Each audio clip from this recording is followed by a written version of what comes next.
Hi guys, welcome back to Jill's World.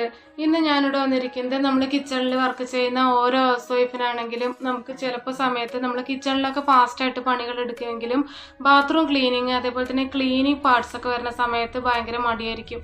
അപ്പോൾ നമുക്ക് പെട്ടെന്ന് തന്നെ അധികം ഉരയ്ക്കാതെ തന്നെ കൈ വേദനിക്കാതെ തന്നെ ഈസി ആയിട്ട് ക്ലീൻ ചെയ്യാൻ പറ്റുന്ന ഒരു സൂപ്പർ ഐഡിയ ആയിട്ടാണ് ഞാൻ വന്നിരിക്കുന്നത്.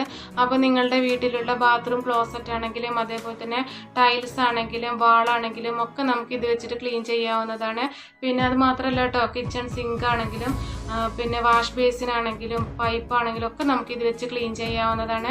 നമുക്ക് ഫസ്റ്റ് യൂസിൽ തന്നെ നമുക്ക് മനസ്സിലാവും ഈസി ആയിട്ട് ക്ലീൻ ചെയ്യാൻ പറ്റുമെന്നുള്ളത്. അപ്പോൾ നമ്മുടെ ബാത്റൂം നമുക്ക് ഈസി ആയിട്ട് തന്നെ ക്ലീൻ ചെയ്യാം. നമ്മുടെ റൂം ക്ലീൻ ചെയ്ത് കിടക്കുന്ന അതേപോലെ തന്നെ നല്ല സൂപ്പറായിട്ട് നല്ല ഫിനിഷിങ്ങോട് കൂടെ തന്നെ ക്ലീൻ ചെയ്തെടുക്കാനായിട്ട് പറ്റും. അപ്പോൾ അതെങ്ങനെയാണ് നമുക്ക് വീഡിയോയിലൂടെ നോക്കാം. അതിനായിട്ട് ഞാൻ മെയിനായിട്ട് യൂസ് ചെയ്യുന്നത് ബേക്കിംഗ് സോഡയാണ്.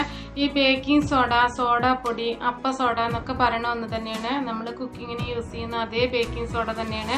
പിന്നെ നമ്മൾ ക്ലീനിങ്ങിനാവുന്ന സമയത്ത് നമുക്ക് ലോക്കൽ ബേക്കിംഗ് സോഡ വാങ്ങിയാൽ മതിയാവും. പിന്നെ വിനാഗിരി ഏത് തന്നെ ആയാലും വേണ്ടില്ല, നമ്മുടെ വീട്ടിലുള്ള ഏത് തരം വിനാഗിരി എടുത്താലും നമുക്ക് കുഴപ്പമില്ല. പിന്നെ അതിലേക്ക് വേണ്ടത് ലിക്വിഡ് ഡിഷ് വാഷ് നമുക്ക് ഇതേപോലെ പാക്കറ്റിൽ വാങ്ങിക്കാനായിട്ട് കിട്ടും. 20 രൂപ 15 രൂപയൊക്കെ ഉള്ളൂ. അപ്പോൾ അത് വാങ്ങിക്കുകയാണെങ്കിൽ നമുക്ക് ക്ലീനിങ്ങിനായിട്ട് യൂസ് ചെയ്യുകയും ചെയ്യാം. പിന്നെ ഇതിൽ മെയിനായിട്ട് വേണ്ടതാണ് വേറൊരു കാര്യം കൂടി ഉണ്ട്, ഉജാല.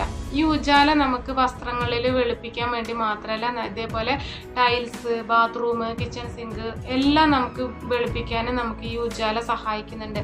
അപ്പോൾ അതൊന്ന് മിക്സ് ചെയ്തെടുക്കാം. അപ്പോൾ അതിനായിട്ട് ഞാൻ എക്സോഡർ ഒഴിഞ്ഞ പാത്രമാണ് എടുത്തിരിക്കുന്നത്. അതിലേക്ക് നമുക്ക് ആദ്യം തന്നെ ബേക്കിംഗ് സോഡ ഇട്ട് കൊടുക്കാം. ബേക്കിംഗ് സോഡ അളവ് പറഞ്ഞാൽ നിങ്ങൾ 1 2 എത്ര ബാത്റൂമാണ് കഴുകുന്നത് അതിനനുസരിച്ച് നമുക്ക് കൂട്ടിയും കുറച്ചൊക്കെ വരാം. കൂടുതൽ ലൂസ് ഫോമിലാവാതിരിക്കാൻ ശ്രദ്ധിക്കണം. നമ്മുടെ കയ്യിൽ നിന്ന് കൂടുതലായിട്ട് ഇങ്ങനെ പുറത്തേക്ക് പോവുകയാണെങ്കിൽ നമുക്ക് കുറച്ച് തിക്ക് ഫോമിലായിരിക്കുന്നതെങ്കിൽ നമുക്ക് പെട്ടെന്ന് തന്നെ ഈസി ആയിട്ട് ക്ലീൻ ചെയ്തെടുക്കാം. പിന്നെ നമ്മൾ ഇട്ട് കൊടുത്ത ബേക്കിംഗ് സോഡയിലേക്ക് കുറച്ച് വിനാഗിരിയും കൂടെ ഒഴിച്ചു കൊടുക്കുക. ഞാൻ കറക്റ്റ് അളവൊന്നും പറയുന്നില്ല. അതൊന്ന് നനഞ്ഞാൻ പാകത്തിന് ബേക്കിംഗ് സോഡ ഇട്ട് കൊടുക്കുക. അപ്പോൾ റിയാക്ഷൻ വരും, അത് തന്നെ താഴത്തേക്ക് പോക്കോളും. ഒരു സെക്കൻഡുകൾ കഴിഞ്ഞിട്ടുണ്ടെങ്കിൽ താഴത്തേക്ക് പോക്കോളും. പിന്നെ അതിലേക്ക് നമ്മൾ ഡിഷ് വാഷ് ഇട്ട് കൊടുക്കുക. ഇനി ഡിഷ് വാഷ് ഇല്ല എന്നുണ്ടെങ്കിൽ ഷാമ്പു ഏതെങ്കിലും യൂസ് ചെയ്യാവുന്നതാണ്. 1 ടീസ്പൂൺ ലിക്വിഡ് ഡിഷ് വാഷും കൂടി ചേർത്ത് കൊടുക്കുക. ഇതേപോലെ വിമ്മ് അതേപോലത്തെ ലിക്വിഡ് ഡിഷ് വാഷ് ആവുമ്പോൾ നമ്മുടെ കയ്യിന് വളരെയധികം സേഫ് ആയിരിക്കും. പിന്നെ നമ്മൾ ലാസ്റ്റ് പറഞ്ഞിട്ടുള്ള ഈ ഉജാല നമുക്കൊരു 3 4 ഡ്രോപ്സ് ഒറ്റിച്ച് കൊടുക്കുക. കൂടുതലൊന്നും ആവശ്യമില്ല, 3 4 ഡ്രോപ്സ് മാത്രം മതിയാവും. പിന്നെ ഈ ഉജാല നമ്മുടെ തുണികൾ നല്ല നിറം വയ്ക്കുന്ന അതേപോലെ തന്നെ നമ്മുടെ ബാത്റൂമിൻ്റെ വൈറ്റ് ടൈൽസ് ആണെങ്കിൽ പ്രത്യേകിച്ചും അതേപോലെ തന്നെ വൈറ്റ് ക്ലോസറ്റ് ആണെങ്കിൽ പ്രത്യേകിച്ചും നിറം വയ്ക്കാനും ഒക്കെ സഹായിക്കും. പിന്നെ നമുക്ക് ഏതെങ്കിലും ഒരു ബ്രഷ് ഉപയോഗിച്ചതിന് ശേഷം നന്നായിട്ട് തന്നെ ഒന്ന് മിക്സ് ചെയ്തെടുക്കുക. ഓവറായിട്ട് വെള്ളം ഉണ്ടാവരുത്. ഓവറായിട്ട് വെള്ളമായി കഴിഞ്ഞിട്ടുണ്ടെങ്കിൽ നമുക്ക് കറക്റ്റ് റിസൾട്ട് കിട്ടില്ല. ഇപ്പം നമുക്ക് നമ്മുടെ ആവശ്യാനുസരണം നമ്മുടെ ബേക്കിംഗ് സോഡയൊക്കെ നന്നായിട്ട് മിക്സായി വരുന്ന സമയത്ത് നല്ല കറക്റ്റായിട്ട് തന്നെ കിട്ടും. പിന്നെ ഫ്രണ്ട്സ്, നിങ്ങൾ ആരെങ്കിലും സബ്സ്ക്രൈബ് ചെയ്യാതെ എൻ്റെ വീഡിയോ കാണുന്നുണ്ടെങ്കിൽ അല്ലെങ്കിൽ ആദ്യമായിട്ടാണ് ജിൽസ് വേൾഡ് എന്നീ ചാനൽ കാണുന്നതെങ്കിൽ ഒന്ന് സബ്സ്ക്രൈബ് ചെയ്ത് സപ്പോർട്ട് ചെയ്യണം.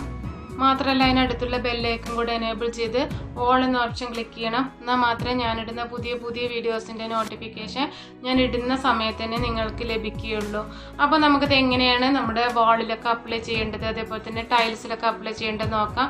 ഈ വാളിൽ കുറച്ച് വെള്ളം ഒഴിച്ചതിന് ശേഷം വാൾ ടൈൽസിൽ കുറച്ച് വെള്ളം ഒഴിച്ച് കൊടുത്തതിന് ശേഷം അതിൻ്റെ മുകളിലായിട്ട് നന്നായിട്ട് തന്നെ ഒന്ന് തേച്ച് കൊടുക്കുക. നല്ല അമർത്തി പ്രസ് ചെയ്ത് കൊടുക്കേണ്ട കാര്യമൊന്നുമില്ല. ജസ്റ്റ് ഒന്ന് എല്ലാ ഭാഗത്തും എത്തിച്ച് കൊടുത്താൽ മാത്രം മതി. നമുക്ക് കൈ വേദനിക്കുകയോ കൈ ചളി പിടിക്കുകയോ ഒന്നുമില്ല. നമുക്കൊരു ഗ്ലൗസ് ഇട്ട് ചെയ്യുകയാണെങ്കിൽ തീരെ ചളി പിടിക്കില്ല. അപ്പം നല്ല കറ പിടിച്ചിട്ടുള്ള ഒരു ടൈൽസ് ആണെങ്കിൽ പോലും നമുക്ക് ഇതേപോലെ ഒന്ന് തൊട്ട് കൊടുത്താൽ മാത്രം മതി. എല്ലാ ഭാഗവും പെട്ടെന്ന് തന്നെ ക്ലീനായി കിട്ടും. പിന്നെ മടിയുള്ളവർക്കൊക്കെ വെള്ള കളറാവാനായിട്ട് സഹായിക്കും. ഈ ഉജാലയും കൂടെ ചേർത്തതിന് ശേഷം നമ്മൾ ഇതേപോലെ അപ്ലൈ ചെയ്യുകയാണെങ്കിൽ നല്ല ബെറ്റർ ആയിട്ടുള്ള ടൈൽസ് തന്നെ പുതിയത് എങ്ങനെയാണോ വെച്ചത് അതേപോലെ തന്നെ ആക്കി റെഡിയാക്കി എടുക്കാനായിട്ട് പറ്റും. നല്ല കറയോ അല്ലെങ്കിൽ അഴുക്ക് പിടിച്ചിട്ടുള്ള ടൈൽസൊക്കെ ആണെങ്കിൽ ഒരു 10 മിനിറ്റ് നേരം അതേപോലെ വെച്ചതിന് ശേഷം വെള്ളമൊഴിച്ചിട്ട് കഴുകാവുന്നതാണ്. ഇതിപ്പോൾ ഞാൻ അപ്പോൾ തന്നെ വെള്ളമൊഴിച്ച് കഴുകേണ്ടത് നിങ്ങൾക്ക് മാറ്റം മനസ്സിലാക്കാൻ പറ്റും. പെട്ടെന്ന് തന്നെ ഈസി ആയിട്ട് തന്നെ ക്ലീൻ ആയിട്ടുണ്ട്. ഇനി നമുക്ക് ഇതേപോലെ തന്നെ ബാത്റൂം ക്ലോസറ്റും അതേപോലെ തന്നെ പൈപ്പും നമ്മൾ സ്റ്റീലിൻ്റെ പൈപ്പൊക്കെ ആണെങ്കിൽ നമ്മൾ എത്ര ഉരച്ച് വൃത്തിയാക്കിയാലും ക്ലീൻ ആവില്ല. പിന്നെ സ്ക്രബ്ബർ യൂസ് ചെയ്തിട്ടും സ്റ്റീൽ സ്ക്രബ്ബർ യൂസ് ചെയ്തിട്ടൊക്കെ നമ്മൾ ഉരയ്ക്കേണ്ടി വരും. ഇപ്പോൾ ഇത് ഫ്ലോർ ടൈൽസ് ആണ്. ഫ്ലോർ ടൈൽസിൽ മാത്രം ഈ ഒരു ലിക്വിഡ് നമ്മൾ അതിലേക്ക് ആക്കി കൊടുത്തതിന് ശേഷം ബ്രഷ് എടുത്ത് നന്നായിട്ട് ഉരയ്ക്കൊന്നും വേണ്ട, ജസ്റ്റ് ഒന്ന് ആക്കി കൊടുത്താൽ മാത്രം മതി. അതിനുശേഷം നമുക്ക് വെള്ളമൊഴിച്ച് കളയാവുന്നതാണ്. ഈസി ആയിട്ട് തന്നെ ക്ലീൻ ചെയ്യാൻ പറ്റുന്നൊരു മെത്തേഡാണിത്. ഒരുപാട് നല്ല നല്ല വീഡിയോസൊക്കെ ഞാൻ ഓൾറെഡി അപ്ലോഡ് ചെയ്തിട്ടുണ്ട്. ആ വീഡിയോസ് ഒന്നും കണ്ടിട്ടില്ലാത്തവർ അത് പോയി കണ്ടോളൂ, നിങ്ങൾക്കത് വളരെയധികം യൂസ്ഫുൾ ആയിരിക്കും. ഇപ്പോൾ ഇതിൻ്റെ നല്ല ഡാർക്ക് കളേഴ്സൊക്കെ ഇങ്ങനെ കരിമ്പൻ പോലെയൊക്കെ പറ്റി പിടിച്ചിരിക്കുന്നുണ്ട്.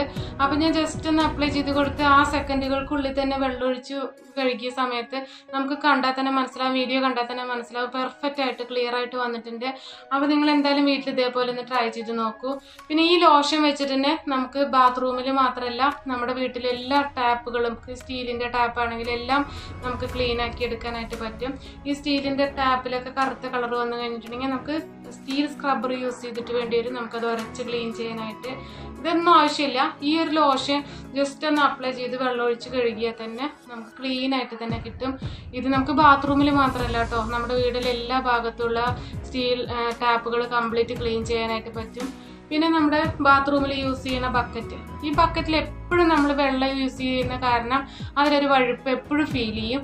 ആ വഴുപ്പ് മാറാനായിട്ട് കുറച്ച് ഉപ്പ് എടുത്തതിന് ശേഷം ആ ബക്കറ്റിൻ്റെ എല്ലാ ഭാഗത്തും കൈകൊണ്ട് ഒന്ന് ഇതേപോലെ തുടച്ചു കൊടുക്കുക. അങ്ങനെ ചെയ്താൽ തന്നെ ആ ബക്കറ്റിലുള്ള എല്ലാ വഴുപ്പും തന്നെ മാറിക്കിട്ടും. പിന്നെ ഈ ബക്കറ്റിൽ നമ്മൾ ഫുൾ ടൈം വെള്ളം നിറച്ച് വെക്കാതെ നമുക്ക് ആവശ്യാനുസരണം മാത്രം വെള്ളം നിറച്ച് വെച്ച് നമുക്ക് ആവശ്യമില്ലാത്ത സമയത്ത് വെള്ളമൊക്കെ ഒന്ന് കളഞ്ഞു വെക്കുകയാണെങ്കിൽ ഇത്രയേറെ ബുദ്ധിമുട്ടുണ്ടാവില്ല. വെള്ളം നിറച്ച് വെക്കുന്ന ബക്കറ്റാണെങ്കിൽ എന്താണെങ്കിലും ഇതേപോലെ ഒരു വഴുപ്പ് വരും. അങ്ങനെ വഴുപ്പ് വരുന്ന സമയത്ത് നമുക്കത് നല്ല സ്ക്രബ്ബർ ഇട്ട് ഉരയ്ക്കാതെ തന്നെ ഇതേപോലെ ജസ്റ്റ് നമ്മൾ കറി വയ്ക്കാനൊക്കെ യൂസ് ചെയ്യുന്ന പൊടിയുപ്പാണ്, ആ ഉപ്പ് വെച്ചിട്ട് ഇതേപോലെ ഒന്ന് തുടച്ചു കൊടുത്ത് സാധാരണ വെള്ളം ഉപയോഗിച്ച് ഒന്ന് കഴുകിയെടുത്താൽ മാത്രം മതി. ഇപ്പോൾ ക്ലീൻ ആയിട്ടുണ്ട്. ഇതേപോലെ ചെയ്യുകയാണെങ്കിൽ നമുക്ക് നന്നായിട്ട് ഉരച്ച് കഷ്ടപ്പെടേണ്ട കാര്യമില്ല. അതിന് വേറൊരു സ്ക്രബ്ബറോ അല്ലെങ്കിൽ ഒന്നും ആവശ്യമില്ല, നമുക്ക് കൈകൊണ്ട് തന്നെ നമുക്കത് ക്ലീൻ ചെയ്തെടുക്കാവുന്നതേ ഉള്ളൂ. അപ്പോൾ ഇങ്ങനെ ചെയ്യുകയാണെങ്കിൽ ഈസി ആയിട്ട് തന്നെ ബക്കറ്റ് ക്ലീൻ ചെയ്യാനും പറ്റും. അപ്പോൾ നമ്മൾ ബാത്റൂമിൻ്റെ വാൾ ടൈൽസും അതേപോലെ തന്നെ ഫ്ലോർ ടൈൽസും ക്ലീൻ ആക്കി കഴിഞ്ഞു, അതേപോലെ തന്നെ ടാപ്പും ക്ലീൻ ആക്കി കഴിഞ്ഞു. ഇനി നമുക്ക് ക്ലോസറ്റ് ക്ലീൻ ചെയ്യാം. എല്ലാവർക്കും മടിയുള്ള തരത്തിലാണ് ഈ ക്ലോസറ്റ് ക്ലീനിങ്. അപ്പോൾ നമുക്ക് ആദ്യം തന്നെ നമ്മൾ നേരത്തെ ഉണ്ടാക്കിയ സൊല്യൂഷൻ നമുക്ക് നന്നായിട്ട് കറ പിടിച്ചതൊക്കെ ആണെങ്കിൽ ഒരു 10 മിനിറ്റ് അതിലേക്ക് വെച്ച് കൊടുക്കുക.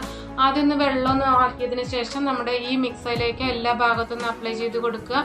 നല്ല മഞ്ഞ കറയൊക്കെ പിടിച്ചിട്ടുള്ള ക്ലോസറ്റൊക്കെ ആണെങ്കിൽ നമുക്കൊരു 10-15 മിനിറ്റ് അത് വെച്ചതിന് ശേഷം നമുക്കൊരു ബ്രഷ് ഉപയോഗിച്ച് ജസ്റ്റ് ഒന്ന് തടവി കൊടുത്താൽ തന്നെ നമുക്ക് ഫുൾ ക്ലീൻ ആയി കിട്ടും. ഇത് നമുക്ക് ആഴ്ചയിൽ കഴുകുന്ന ഒരു ക്ലോസറ്റ് ആയ കാരണം അത്രയേറെ വെക്കേണ്ട ആവശ്യമില്ല. ഞാൻ അപ്പോൾ തന്നെ ഒന്ന് ബ്രഷ് ഉപയോഗിച്ച് ജസ്റ്റ് കഴുകി കൊടുക്കുകയാണ് ചെയ്യുന്നത്. നമ്മൾ യൂസ് ചെയ്യുന്നത് വൈറ്റ് ക്ലോസറ്റ് ആണെങ്കിൽ ഈ ഉജാല കൊണ്ടുണ്ടാക്കിയ മിക്സ് ഉപയോഗിച്ചിട്ട് നമ്മളൊന്ന് ക്ലീനിങ് ചെയ്യുകയാണെങ്കിൽ നമുക്ക് പെട്ടെന്ന് തന്നെ റിസൾട്ട് മനസ്സിലാക്കാനായിട്ട് പറ്റും. വെള്ളയായിരിക്കും. മറ്റേ കളറിലാണെങ്കിൽ നമുക്ക് അത്ര പെട്ടെന്ന് മനസ്സിലാക്കാനായിട്ട് പറ്റില്ല. അപ്പം നിങ്ങൾക്ക് എന്താണെങ്കിലും ഈ വീഡിയോ ഇഷ്ടപ്പെട്ടെന്ന് വിചാരിക്കുന്നു, അതേപോലെ യൂസ്ഫുൾ ആയിട്ടുണ്ടാവുമെന്ന് വിചാരിക്കുന്നു. അപ്പോൾ അടുത്ത നല്ലൊരു പുതിയ വീഡിയോയുമായി വരുന്നത് വരെ ഓക്കെ, ബൈ.